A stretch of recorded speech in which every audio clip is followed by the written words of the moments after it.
ठीक है, तो आइए बात करते हैं टाइप 2 के क्वेश्चन पर। देखते हैं कि इस टाइप में किस तरह की सवालें हैं और उनको सॉल्व कैसे करते हैं ना। इस टाइप में क्या लिखा गया है कि अभाज्य गुणनखंड विधि से एचसीएफ तथा एलसीएम निकालिए, है ना। हो सकता है कि आपको दो संख्याओं का एचसीएफ और एलसीएम निकालने के लिए कहा जाए, या ज्यादा से ज्यादा तीन संख्याओं का। ठीक है, इससे ज्यादा नहीं आता है एग्जाम में, इस चीज का ध्यान रखेंगे आप। ठीक है बच्चा, अब सवाल यह उठता है कि सर अभाज्य गुणनखंड क्या होता है ना। और एचसीएफ के बारे में आपने बचपन में सुना होगा 6, 7, 8 में, है ना। ये बहुत बेसिक सी बातें हैं, इसमें मैं बहुत ज्यादा चर्चा नहीं करूंगा। एचसीएफ को बच्चा हिंदी में कहते हैं मस और एलसीएम को हिंदी में कहते हैं लस। एचसीएफ का फुल फॉर्म होता है हाईएस्ट कॉमन फैक्टर, है ना।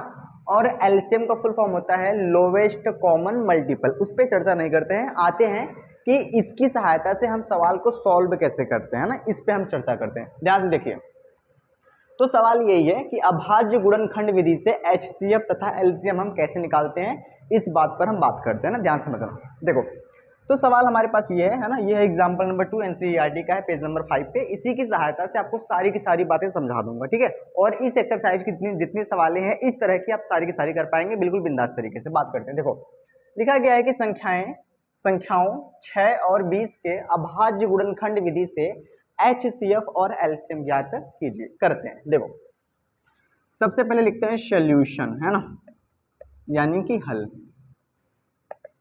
तो हम क्या करेंगे, 6 का गुणनखंड करेंगे।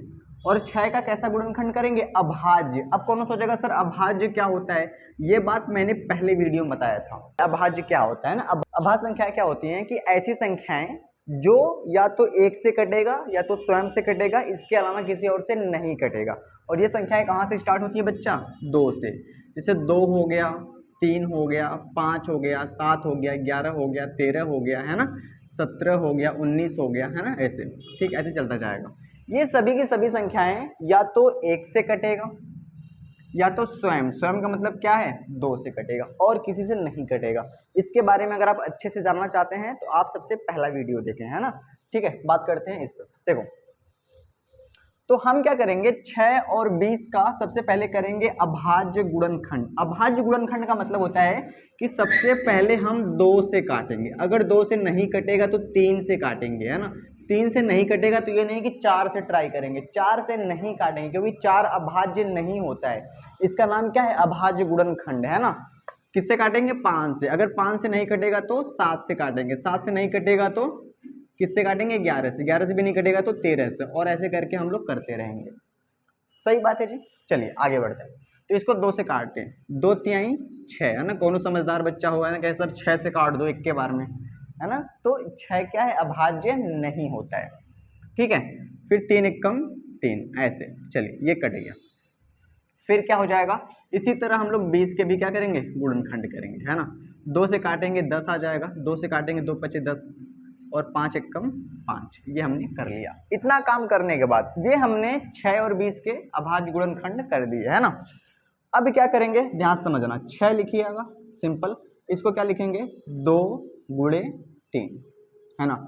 और 20 को कैसे लिखिएगा, ऐसे 2 गुणे 2 गुणे 5। सही बात है ना, ध्यान समझना। इसको हम लोग कैसे लिख सकते हैं, ये वैसे का वैसे लिख सकते हैं, लेकिन इसको कैसे लिख सकते हैं, ये 2 बार आया है तो 2 के घात से 2 गुणे कितना हो जाएगा, 5 हो जाएगा।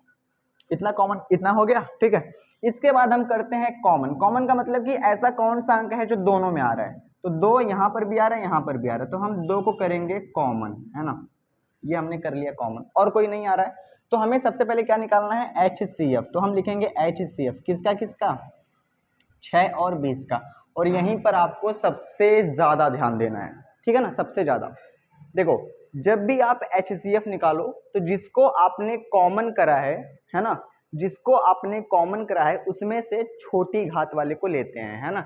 यानी कि हमें किसको लेना है बच्चा, छोटी घात वाले को, है ना, छोटी घात वाला। ठीक है ना। यानी कि अब देखो, 2 के घाते 2 है और यहाँ पे 2 है, इसके घात में कुछ नहीं, मतलब कितना, 1 है। तो ये हो जाएगा इसका HCF, यानी कि 2 इसका क्या हो जाएगा, आंसर हो जाएगा, यानी कि छोटी घात वाला। इतनी सिंपल सी बात मैंने आपको समझाई। मतलब पहले सुनो, मैंने इनका गुणनखंड करा। वो गुणनखंड कैसा है? अभाज्य गुणनखंड, कि पहले 2 से काटेंगे, 2 से नहीं कटेगा 3 से कटेगा, 3 से नहीं कटेगा 5 से काटेंगे, ठीक है, ऐसे करके। फिर 6 को कैसे लिखा? 2 गुणे 3, और 20 को कैसे लिखा? 2 गुणे 2 गुणे 5, है ना।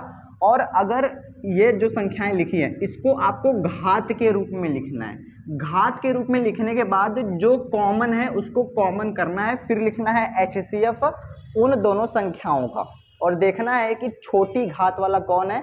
तो जो कॉमन है उसमें से जो छोटी घात वाला होगा वो हो जाएगा HCF, है ना। वो क्या हो जाएगा? वो हो जाएगा HCF, है ना। चलिए आगे बढ़ते हैं, है ना। अब बात करते हैं एलसीएम। अगर हमें एलसीएम निकालना है ना, किसका किसका?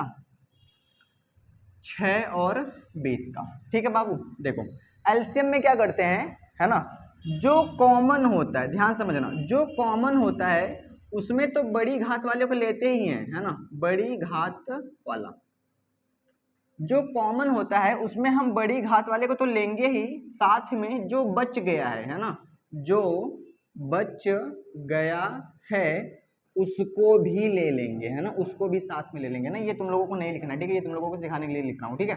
तो क्या हो जाएगा? बड़ी घात वाला कौन है? कॉमन ये है ना, तो बड़ी घात वाला कौन है? 2 के घाते 2, इसको ले लिया। बचा कौन कौन है? 3 बचा है, और कौन बचा है? 5, इसको भी ले लिया। चलिए 2 के घाते 2 मतलब कितना होता है? 4, 3 गुणे 5 कितना हो जाएगा? 4 3 12, 12 25 60, यानी इसका एलसीएम कितना हो जाएगा? 60 हो जाएगा। सिंपल सी बात। इसी को कहते हैं अभाज्य गुणनखंड विधि से HCF और एलसीएम निकालना। HCF में हमेशा छोटी घात वाले को लेते हैं कॉमन में से, और एलसीएम में बड़ी घात वाले को, और साथ में जो बच गया उसको भी ले लेते हैं। ये सिंपल सी बात मैंने आपको सिखाई है ना। तो ये आपको ध्यान देना है। अभाज्य गुणनखंड कैसे करते हैं ये भी मैंने आपको बताया, ठीक है। एक सवाल और करते हैं ताकि आप इसको बेहतर तरीके से समझ पाएं, ठीक है। तो बात करते हैं अगले सवाल पे। चलिए तो एक सवाल और करते हैं ताकि आपको कॉन्सेप्ट बिल्कुल सही तरीके से समझ में आए, है ना। एग्जाम्पल नंबर 3 जो कि 2 संख्याओं का था, उसमें आपको HCF और LCM निकालना था, तो आप खुद से ट्राई करेंगे। नहीं आएगा तो मैं नेक्स्ट वीडियो में उसको करा दूंगा, ठीक है। बात करते हैं एग्जाम्पल नंबर 4 पे, है ना। इसमें 3 संख्याओं का हमें क्या निकालना है? अभाज्य गुणनखंड विधि से HCF और LCM। तो सबसे पहला काम क्या करेंगे? 6, 72 और किसका? 120 का हम लोग कर देंगे बच्चा अभाज्य गुणनखंड, है ना। अभाज्य का मतलब क्या होता है? पहले 2 से काटेंगे, फिर 3 से, फिर 5 से, 7 से, 11 से, 13 से, ऐसे करके। 2 से काटिएगा कितना आएगा? 2 3 6, 3 1 कम 3। चलिए ये हो गया। इसको काटते हैं 2 3 6, 2 6 12, इसको काटते हैं 18 आ जाएगा। इसको काटते हैं 2 9 18 हो जाएगा, और फिर 3 3 9, और फिर 3 1 कम 3। चलिए इसको काटते हैं, 2 से काटेंगे 60 हो जाएगा, 2 से काटेंगे 30 हो जाएगा, 2 से काटेंगे 15 हो जाएगा, 3 से काटेंगे 3 5 15, और 5 से काटेंगे 5 1 कम 5। इतना काम कर लिया। ये हमने अभाज्य गुणनखंड कर दिया। एग्जाम में आपको बिल्कुल ऐसे ही करना है, कोई चिंता वाली बात नहीं। 6 को कैसे लिख सकते हैं जी? 6 को लिख सकते हैं 2 गुणे 3। और 72 को कैसे लिख सकते हैं जी? 72 को लिख सकते हैं 2 गुणे, कितनी बार है? 3 बार है ना, 2 गुणे 2 गुणे 2 और गुणे 3 गुणे 3। चलिए 120 को कैसे लिख सकते हैं? 120 को हम लोग लिख सकते हैं 2 गुणे 2 गुणे 2 गुणे 3 गुणे 5। इतना काम कर लिया, है ना। चलिए इतना काम करने के बाद देखो इसको हम घात के रूप में लिखेंगे। किस रूप में लिखेंगे बच्चा? घात के रूप में, है ना। तो जब भी आप एक बार बराबर लगा लेते हो तो अगली बार आप ऐसे किया करो, है ना, ये तीर वाला, है ना। चलिए तो ये तो ऐसे ही लिखा जाएगा, है ना। इसमें देखो 1 बार 2, 3 बार 2 है ना, तो 2 के घाते 3 लिख देंगे, और कितनी बार 3 है? 2 बार, तो 3 के घाते 2 हो जाएगा।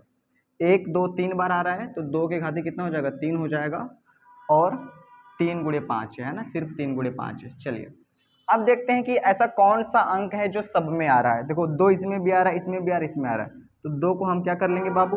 2 को हम कर लेंगे कॉमन। ये हमने कर लिया कॉमन।